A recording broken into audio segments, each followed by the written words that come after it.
আসসালামু আলাইকুম ওয়া রাহমাতুল্লাহ। সম্মানিত দিনী ভাই বোনেরা, আলহামদুলিল্লাহ আমরা আল কোরআন তেলাওয়াত করে থাকি এবং আল কোরআনের তেলাওয়াত শুনেও থাকি। কিন্তু আল্লাহ তাআলা আল কোরআনের মধ্যে কি বলতে চেয়েছেন সে বিষয়ে আমাদের জানা একান্ত প্রয়োজন।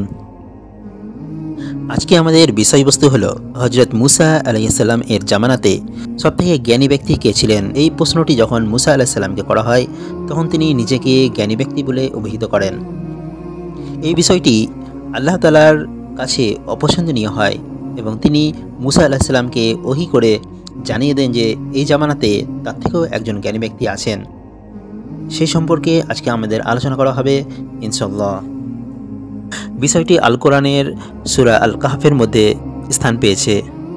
হাদিসে এসেছে রাসূলুল্লাহ সাল্লাল্লাহু আলাইহি ওয়াসাল্লাম বলেন, একদিন মুসা আলাইহিস সালাম বনী ইসরাইলের এক সভায় ভাষণ দিচ্ছিলেন। জৈনিক ব্যক্তি প্রশ্ন করল, সব মানুষের মধ্যে অধিক জ্ঞানী কে?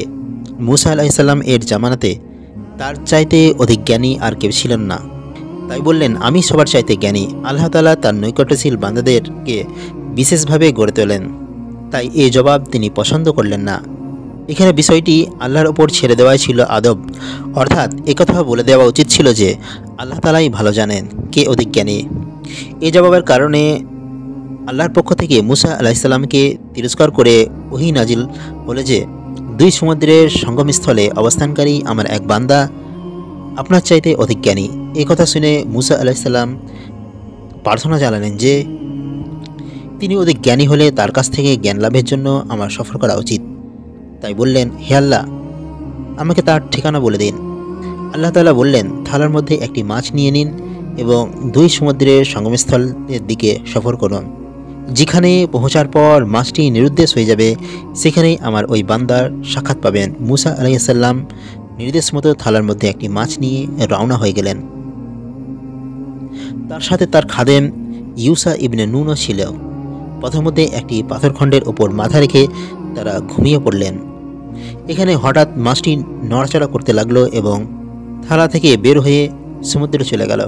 মাছটি জীবিত হয়ে সমুদ্রে যাওয়ার সাথে সাথে আরও একটি মজা প্রকাশ পেল যে মাছটি সমুদ্রে যে পথ দিয়ে চলে গেল আল্লাহ তাআলা সেই পথে পানির স্রোত বন্ধ করে দিলেন, ফলে সেখানে পানির মধ্যে একটি সুড়ঙ্গের মতো হয়ে গেল। ইউসা ইবনে নুন এই আশ্চর্যজনক ঘটনা নিরীক্ষণ করছিলেন। মুসা আলাইহিস সালাম নিদ্রিত ছিলেন। যখন জাগ্রত হলেন তখন ইউসা ইবনে নুন মাছের এই আশ্চর্যজনক ঘটনা তার কাছে বলতে ভুলে গেলেন এবং সেখান থেকে সামনে রওনা হয়ে গেলেন। পূর্ণ একদিন এক রাত সফর করার পর সকালবেলায় মুসা আলাইহিস সালাম খাদেমকে বললেন, আমাদের নাস্তা আনো, এই সফরে যথেষ্ট ক্লান্ত হয়ে পড়েছি। নাস্তা চাওয়ার পর ইউসা ইবনে নুনের মাছের ঘটনা মনে পড়ে গেল। সে ভুলে যাওয়ার ওজর পেশ করে বলল, শয়তান আমাকে ভুলিয়ে দিয়েছিল। তারপর বলল, মৃত মাছটি জীবিত হয়ে আশ্চর্যজনকভাবে সমুদ্রে চলে গেছে।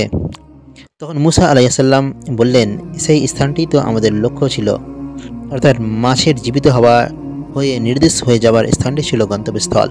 সেই মতো তৎক্ষণাৎ তারা ফিরে চললেন এবং স্থানটি পাওয়ার জন্য পূর্বের পথ ধরেই চললেন।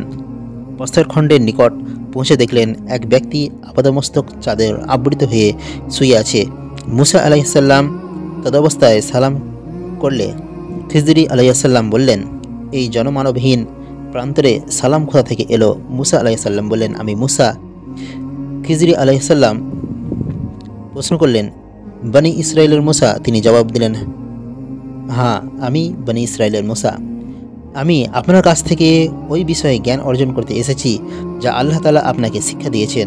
খিজরি আলাইহিস সালাম বললেন, যদি আপনি আমার সাথে থাকতে চান তবে কোনো বিষয়ে আমাকে প্রশ্ন করবেন না, যে পর্যন্ত না আমি নিজে তার স্বরূপ বলে দিই। এর পরবর্তী কী হয়েছিল এই বিষয়টি আমরা পরবর্তী ভিডিওতে জানাবো। আজকের মতো এতটুকুই। ইনশাআল্লাহ পরবর্তী ভিডিওতে এর বাকি অংশের আলোচনা হবে। আসসালামু আলাইকুম ওয়া রাহমাতুল্লাহি ওয়া বারাকাতুহু।